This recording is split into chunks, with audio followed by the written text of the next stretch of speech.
ایک چوڑیاں بیچنے والی کو مجھ سے پیار ہو گیا۔ اس کی کیا کمال محبت تھی۔ وہ جہاں بھی جاتی وہاں کی مشہور چیز میرے لیے تحفے میں لاتی تھی۔ وہ میری خاطر میرے شہر میں 4 سال تک رہی۔ روزانہ میری منتیں کرتی اور روتی رہتی تھی۔ کہتی ہوتی تھی کہ میرے نال شادی کر لے۔ میرے لگاتار انکار پر وہ واپس اپنے گاؤں جھنگ چلی گئی۔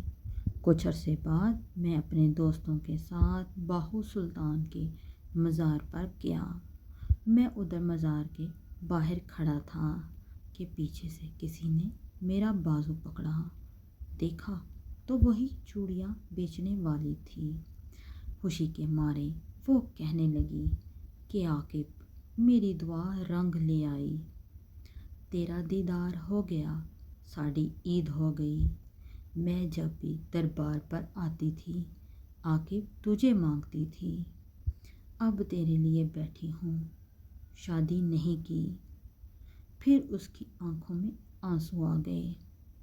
کہنے لگی بھیک مانگنا، چوڑیاں بیچنا میرا قصور تو نہیں ہے نا۔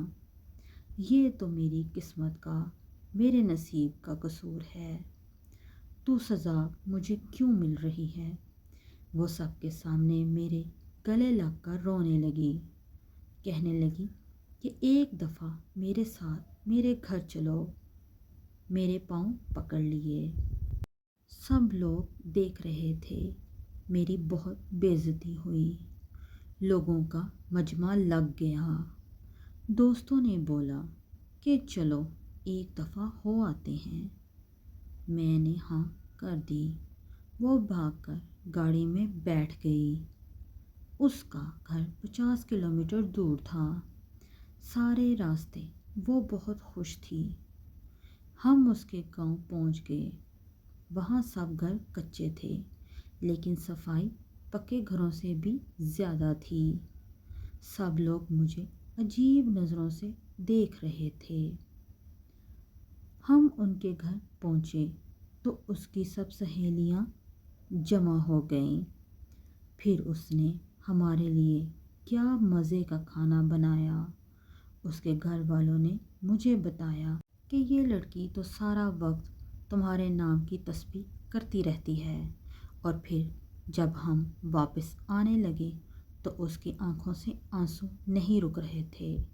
میرے ہاتھ چوم کر کہنے لگی کہ تیرا قصور نہیں ہے، میری قسمت کا قصور ہے جو میں چوڑیاں بیچنے والے کے گھر پیدا ہوئی۔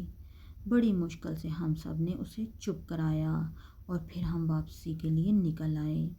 میں کار کے شیشے میں سے دیکھ رہا تھا کہ وہ تب تک دیکھتی رہی جب تک ہماری گاڑی اس کی نظروں سے دور نہیں ہوئی۔ وہ ہماری آخری ملاقات تھی۔ پھر ایک دن میرا اس سے ملنے کو دل کیا تو میں اس کے گاؤں چلا گیا۔ اس کے گھر والوں نے بتایا کہ تمہارے جانے کے بعد وہ بہت بیمار رہنے لگی تھی، کھانا پینا ہنسنا سب چھوڑ گئی تھی اور ایک دن اس کی موت ہو گئی۔ مجھے اس سے محبت تو نہیں تھی، پر میں آج بھی اسے روز یاد کرتا ہوں اور ہر سال عید کے دن اس کی قبر پر جاتا ہوں۔ تیرے بعد نظر نہیں آتی مجھے کوئی منزل، کسی اور کا ہونا میرے بس کی بات نہیں۔ میری ویڈیو کو لائک اور شیئر کریں اور میرے چینل کو سبسکرائب کرنا نہ بھولیں۔